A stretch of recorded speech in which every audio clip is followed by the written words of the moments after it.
Hello everyone, welcome back to my YouTube channel.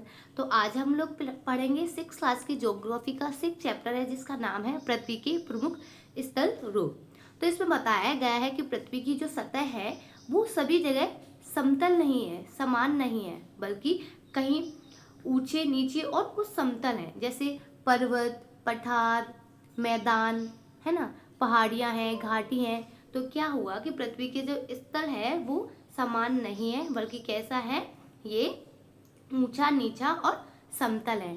अब ये जो स्थल रूप बन रहे हैं वो दो प्रक्रियाओं के द्वारा बनता है। कौन कौन सी है? तो आंतरिक प्रक्रिया और बाहरी प्रक्रिया। ठीक है। अगर आंतरिक प्रक्रिया जब होती, जैसे प्लेटों का टकराना, ज्वालामुखी विस्फोट होना, इनके द्वारा क्या होता है, जो स्थल होता है वो कहीं पे ऊपर उठ जाता है, कहीं नीचे धंस जाता है ना। तो यहाँ पे बलित पर्वत वगैरह, व्रंस घाटी वगैरह, इन सब का निर्माण होता है। और एक है बाहरी प्रक्रिया। ठीक है। बाहरी प्रक्रिया जैसे पृथ्वी की सतह का टूटना, जैसे अपरदन कहते हैं, है ना। अब जो अपरदन हुआ है उसको एक जगह से दूसरी जगह ले जाके निक्षेपण करना। ठीक है। दो प्रक्रियाओं, ये प्रक्रिया है जो बाहरी प्रक्रिया है वो जल, वायु तथा बर्फ के द्वारा होती है। हम विभिन्न स्थल रूपों को उनकी ऊंचाई एवं ढाल के आधार पर पर्वत, पठारों एवं मैदानों में वर्गीकृत कर सकते हैं। तो किससे वर्गीकृत कर रहे हैं? ऊंचाई, ढाल के आधार पर। तो पहले हम देखेंगे पर्वत। तो पर्वत पृथ्वी की प्राकृतिक ऊंचाई है। पर्वत का जो शिखर छोटा होता है, ये देखिए ऐसे होता है। पर्वत का शिखर कैसा है? छोटा है, लेकिन इसका आधार चौड़ा है। इसका आधार कैसा है? चौड़ा है। ये आसपास के क्षेत्र से बहुत ऊंचा है। कुछ पहाड़ बादलों से भी ऊंचे हैं। जैसे जैसे आप ऊंचाई पर जाएंगे जलवायु ठंडी होती जाती है, क्योंकि हमको पता है कि जब हम वायुमंडल के ऊपर जाते हैं, ऊंचाई पर जाते हैं, तो क्या होता है, टेम्परेचर जो होता है वो कम होता है। कुछ पर्वतों पर हमेशा जमी रहने वाली बर्फ की नदियां होती हैं, उसे हिमानी कहते हैं। जैसे हमारा हिमालय है, वहाँ पे बहुत सारी हिमानियां हैं। यहाँ कुछ ऐसे भी पर्वत हैं जो समुद्र के भीतर हैं तथा जिन्हें आप नहीं देख सकते हैं। जैसे हमने पढ़ा था ग्योट है ना, कटक है, ये सारे क्या मैदान भी पाए जाते हैं समुद्र के अंतर, है ना। यहाँ कुछ ऐसे भी पर्वत है जो समुद्र के भीतर है, जहाँ तथा जिन्हें आप नहीं देख सकते। कठोर जलवायु होने के कारण पर्वतीय क्षेत्रों में बहुत कम लोग निवास करते हैं। वहाँ का धरातल जो होता है वो खड़ी ढलान वाला होता है, ऐसे, है ना। कृषि योग्य भूमि की कमी होती है। पर्वत एक रेखा के क्रम में व्यवस्थित होते हैं, जिसे श्रृंखला कहा जाता है। बहुत से पर्वतीय तंत्र समानांतर श्रृंखला के क्रम में होते हैं, जो सैकड़ों किलोमीटर में फैले होते हैं। जैसे हिमालय है, आल्प्स है, एंडीज है, एशिया में यूरोप और दक्षिण अमेरिका की पर्वत श्रृंखलाएं हैं। पर्वतों की ऊंचाई एवं आकार में भिन्नता होती है। अब पर्वत 3 प्रकार के होते हैं। पर्वत कितने प्रकार के होते हैं? 3 प्रकार के होते हैं। कौन कौन से हैं? तो फोल्ड माउंटेन है, ब्लॉक माउंटेन है ना, और वॉल्केनो माउंटेन है। कौन से? वॉल्केनो। तो 3 है। ठीक है। हिमालय तथा आल्प्स जो है बलित पर्वत है। हिमालय और आल्प्स कैसे है? बलित पर्वत है, यानी प्लेटों के टकराने से बने हैं, जिनकी सतह ऊबड़ खाबड़ तथा शिखर जो है शंक्वाकार है। भारत की अरावली श्रृंखला विश्व की सबसे पुरानी बलित पर्वत श्रेणी है। तो याद रखना, अरावली जो है वो फोल्ड माउंटेन है, लेकिन कैसा है? Old fold mountain. ठीक है, पुराना बलित पर्वत है। अपरदन की प्रक्रिया के कारण ये श्रृंखला घिस गई है। उत्तरी अमेरिका के अपलेशियन तथा रूस के यूराल पर्वत गोलाकार दिखाई देते हैं एवं इनकी ऊंचाई कम है। ये बहुत पुराने बलित पर्वत है। तो याद रखना, अरावली तो है ही हमारा ओल्ड फोल्ड माउंटेन, उसके अलावा भी अपलेशियन और रूस में जो यूराल पर्वत है वो भी ओल्ड फोल्ड माउंटेन है। जब बहुत बड़ा भाग टूट जाता है तथा ऊर्ध्वाधर रूप से विस्थापित हो जाता है, वर्टिकल, तब वृहंसोद पर्वत यानी ब्लॉक माउंटेन का निर्माण होता है। ऊपर उठे हुए खंड को हॉर्स्ट तथा नीचे दसे हुए खंडों को द्रोणिका वृंस यानी ग्रावेन कहा जाता है। यूरोप की राइन घाटी तथा वोजेस पर्वत इस तरह के पर्वत तंत्र के उदाहरण हैं। यानी वोजेस पर्वत क्या है? ये एक ब्लॉक माउंटेन है। ज्वालामुखी पर्वत ज्वालामुखी क्रियाओं के कारण बनते हैं। जब ज्वालामुखी क्रिया होती है तो क्या होती है, राख धूल के कण ये सब ऊपर आते हैं तो क्या करते हैं, ऐसा माउंटेन बना लेता है। उनको क्या कहते हैं, उनको ज्वालामुखी पर्वत कहते हैं। जैसे अफ्रीका के माउंट किलिमंजारो, जापान में फ्यूजियामा है, ये इनके एग्जाम्पल हैं। पर्वत बहुत लाभदायक होते हैं। क्यों होते हैं? क्योंकि ये जल के संग्रहागार होते हैं। जैसे हमारा हिमालय है, वहाँ से हमारी जो नदियाँ हैं, गंगा यमुना, ये वहाँ से निकलती हैं। बहुत सी नदियों का स्रोत पर्वतों में स्थित हिमानियों से होता है। जलाशयों के जल को लोगों तक पहुँचाया जाता है। पर्वतों के जल का उपयोग सिंचाई, पनबिजली के उत्पादन में किया जाता है। नदी घाटियां वेदिकाएं कृषि के लिए उपयुक्त होती हैं। पर्वतों में अलग अलग प्रकार की वनस्पतियां पाई जाती है, बहुत सारे जीव जंतु पाए जाते हैं। ठीक है, एक पर्यटन के लिए बहुत अच्छा होता है, वहाँ लोग घूमने जाते हैं। विभिन्न प्रकार के खेल जैसे paragliding, hang gliding, river rafting, skiing पर्वतों के प्रसिद्ध खेल हैं। ठीक है, ये देखिए, ये है आपका वॉल्केनो माउंटेन। यहाँ वॉल्केनो विस्फोट हुआ तो क्या होगा, ये अपने साथ राख, लावा, है ना, ये लेके आएगा तो क्या करेगा, शंकु के आकार का एक स्थलाकृति बना लेता है, जिसको हम बोलते हैं ज्वालामुखी पर्वत। ठीक है, ये ऐसे यहाँ परत परत परत में जम जाता है और ये ब्लॉक माउंटेन का निर्माण करता है। अब हम देखेंगे पठार। पठार उठी हुई एवं सपाट भूमि है। पठार कैसी है, आसपास के क्षेत्र से उठी होती है, लेकिन ये सपाट भूमि होती है, ऐसी है। हमने पर्वत देखा, ऐसा होता है जिसका शिखर जो था छोटा था और आधार चौड़ा था। लेकिन हम पठार में क्या देखेंगे कि उठा हुआ भाग होता है, लेकिन इसके ऊपर की जो भूमि है वो सपाट होती है।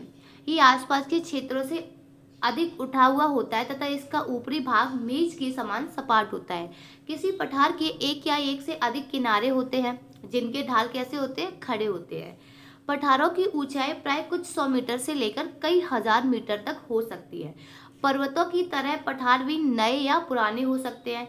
जैसे भारत में दक्कन का पठार है, ये पुराना पठार है। केन्या, तंजानिया, युगांडा का पूर्वी अफ्रीका पठार एवं ऑस्ट्रेलिया का पश्चिमी पठार इस प्रकार के एग्जाम्पल हैं। तिब्बत का पठार विश्व का सबसे ऊंचा पठार है। तो याद रखना, तिब्बत का पठार कैसा है, तो ये विश्व का सबसे ऊंचा पठार है और इसकी ऊंचाई जो है वो समुद्र तल से 4000 से 6000 मीटर तक है। पठार बहुत उपयोगी होते हैं क्योंकि इसमें खनिज पाए जाते हैं बहुत मात्रा में। जैसे हमारा प्रायद्वीप पठार है, उसमें बहुत सारे खनिज पाए जाते हैं। विश्व के बहुत से खनन क्षेत्र पठारी भागों में स्थित है। अफ्रीका का पठार सोना एवं हीरो के खनन के लिए प्रसिद्ध है। भारत में जो छोटा नागपुर पठार है, वहाँ लोहा, कोयला, मैग्नीज के बहुत भंडार पाए जाते हैं। पठारी क्षेत्रों में बहुत से जलप्रपात होते हैं क्योंकि वहाँ पानी क्या होता है, ऊंचाई से गिरता है ना, इसलिए क्या होता है, वहाँ जलप्रपात पाए जाते हैं पठारी क्षेत्रों में। जैसे भारत में छोटा नागपुर पठार पर स्वर्णरेखा नदी पर हुंडरू जलप्रपात है। किस पे है, स्वर्णरेखा नदी पर। कर्नाटका में शरावती नदी पे जोग जलप्रपात है। इस प्रकार के जलप्रपातों के एग्जाम्पल है। लावा पठार में काली मिट्टी की प्रचुरता पाई जाती है जो उपजाऊ है ना, इस पर कपास की खेती बहुत अच्छी होती है। पठारों में रमणीय स्थल होते हैं, यानी पर्यटन यानी घूमने की अच्छी जगह होती हैं जो पर्यटकों को आकर्षित करती है।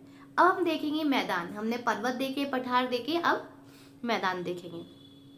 मैदान समतल भूमि के बहुत बड़े भाग होते हैं। जैसे उत्तरी भारत का मैदान है, गंगा यमुना का मैदान है ना, वे सामान्यतः समुद्र तली से 2000 मीटर से अधिक ऊंचे नहीं होते। कुछ मैदान काफी समतल होते हैं, कुछ उर्मिल तथा तरंगित हो सकते हैं। अधिकांश मैदान जो होते हैं वो नदियों तथा उनकी सहायक नदियों के द्वारा बने होते हैं, यानी उनके द्वारा जो अवसाद लाए जाते हैं, है ना, उनसे ये मैदान बनते हैं। नदियां पर्वतों के ढालों पर नीचे की ओर बहती हैं, उन्हें अपर्दित कर देती है। वे अपर्दित पदार्थ को अपने साथ आगे की ओर ले जाती है। अपने साथ ढोए जाने वाले पदार्थों जैसे पत्थर, बालू, सिल्क, ये घाटियां निक्षेपित कर देती हैं। इन्हीं निक्षेपों से मैदान का निर्माण होता है। यानी जैसे ये पर्वत पठार है, यहाँ से क्या होगा, नदियां बहेंगी, नदियां बहेंगी तो क्या होगा, इसका अपर्दन करेंगी। जब अपर्दन करेंगी तो यहाँ की मिट्टी है, कंकड़ है, रेत है, ये सब क्या आएगा, आगे आएगा। आगे आएगा तो क्या होगा, ये यहाँ अवसाद इकट्ठे हो जाएंगे। जब इकट्ठे होंगे तो यहाँ क्या होगा, मैदान का निर्माण होगा। ठीक है, यहाँ क्या होगा, मैदान का निर्माण होगा। सामान्यतः मैदान बहुत उपजाऊ होते हैं, है ना। परिवहन के साधनों का निर्माण करना आसान होता है, यानी सड़क, रेलवे लाइन बिछाना यह आसान होता है। अब जो हिमालय है, पर्वत है, वहाँ पे रेलवे लाइन बिछाना, सड़क बनाना ये आसान नहीं है ना, जबकि मैदानों में ये आसान है। इसलिए क्या होता है, यह विश्व के सबसे अधिक जनसंख्या वाले भाग होते हैं, सबसे अधिक जनसंख्या पाई जाती है। नदियों के द्वारा बनाए गए कुछ बड़े मैदान एशिया तथा उत्तर अमेरिका में पाए जाते हैं। एशिया में स्थित भारत में गंगा एवं ब्रह्मपुत्र का मैदान है। चीन में यांगत्से नदी का मैदान है। मैदान मनुष्य के रहने के लिए सबसे उपयोगी क्षेत्र होते हैं। यहाँ जनसंख्या बहुत अधिक होती है। क्यों? क्योंकि ये समतल भूमि है, यहाँ मकान बनाए जा सकते हैं, खेती की जा सकती है ना। उपजाऊ मिट्टी के कारण ये भाग खेती के लिए काफी उपयुक्त होते हैं। भारत में गंगा का मैदान देश में सबसे अधिक जनसंख्या वाला मैदान है। ये देखिए, ये मैदान है ना। स्थल रूप एवं लोग, हमने देखा बहुत सारे स्थल रूप पाए जाते हैं, पर्वत, पठार, मैदान। अब यहाँ पे जो लोग रहते हैं उनमें भिन्नता कैसे है, लोग अपना जीवन यापन कैसे करते हैं, आइए देखते हैं। स्थल रूपों की विभिन्नता के अनुरूप ही मानव विभिन्न प्रकार से जीवन यापन करते हैं। पर्वतीय क्षेत्रों का जीवन कठिन होता है। मैदानी क्षेत्रों का जीवन पर्वतीय क्षेत्रों की तुलना में आसान होता है। मैदानों में फसल उगाना, घर बनाना, सड़कें बनाना पर्वतीय क्षेत्रों की अपेक्षा आसान होता है। विभिन्न प्रकार के स्थल रूपों पर रहने वाले लोगों के रहन सहन के तरीकों में भी अंतर होता है। क्या आप उनमें से कुछ अंतरों को बता सकते हैं? आइए देखते हैं। कभी कभी प्राकृतिक आपदाएं जैसे भूकंप, ज्वालामुखी, उद्गार, तूफान या बाढ़ बहुत विनाश कर देते हैं। इन आकस्मिक घटनाओं के बारे में जागरूकता पैदा करके हम इनसे आने वाले खतरों को कम कर सकते हैं। हम कितने तरीकों से जल एवं स्थल को उपयोग में ला सकते हैं, इसका पता हम अपने आसपास के क्षेत्र से लगा सकते हैं। प्राय हम स्थल का उपयोग गलत तरीके से करते हैं। जैसे कैसे करते हैं गलत तरीके से? जैसे उपजाऊ भूमि पर मकान बना लेते हैं, है ना। अच्छी भूमि है, उपजाऊ भूमि है, वहाँ हम कूड़ा फेंक देते हैं, पानी में कूड़ा फेंक देते हैं और गंदा कर देते हैं। हमें प्रकृति के इस महत्वपूर्ण वरदान का उपयोग इस प्रकार नहीं करना चाहिए। उपलब्ध भूमि केवल हमारे ही उपयोग के लिए नहीं, यह हमारा कर्तव्य है कि हम आने वाली पीढ़ियों के लिए पृथ्वी को सुरक्षित रखें। इसको क्या बोलते हैं? सतत विकास। ठीक है, कि आने वाली पीढ़ियों के लिए भी ये संसाधन सुरक्षित होने चाहिए ताकि वो इनका उपयोग कर सके। तो हमारे चैप्टर यहीं खत्म होता है। तो प्रमुख स्थल रूप कौन कौन से थे? तो पर्वत, पठार, मैदान, है ना। पर्वत एवं पठार में अंतर क्या था? पर्वत जो थे वो ऊपर छोटे थे, शंक्वाकार थे, जबकि उनका आधार जो था वो चौड़ा था। और पठार कैसे थे? पठार अपने आसपास के क्षेत्र से उठे हुए थे, लेकिन उसका जो ऊपरी भाग है वो मेज के समान सपाट था। पर्वतों के विभिन्न प्रकार कौन कौन से हैं? तो हमने देखा तीन प्रकार के थे, फोल्ड माउंटेन, ब्लॉक माउंटेन और वॉल्केनो माउंटेन। मनुष्य के लिए पर्वत किस प्रकार उपयोगी हो सकते हैं? तो हमने देखा कि वहाँ पे पर्यटन का बहुत अच्छा विकास हो सकता है। वहाँ पे काफ़ी खेल होते हैं, वो खेले जाते हैं। पर्वतों पर औषधियाँ उगाई जाती है ना। बहुत प्रकार की औषधियाँ प्राप्त होती है जो हमारे स्वास्थ्य जीवन के लिए उपयोगी है। मैदानों का निर्माण किस प्रकार होता है? तो मैदान निर्माण किस प्रकार होता है कि जो पर्वत वगैरह है वहाँ से आने वाली नदियाँ हैं वो अपने साथ क्या लेके आती है? अवसाद लेके आती है। जब ये अवसाद लेके आती है अपने साथ, तो जब ये आगे चलती हैं तो इन अवसादों का निक्षेपण करने लगती है, जिससे क्या होता है? मैदान का निर्माण होता है।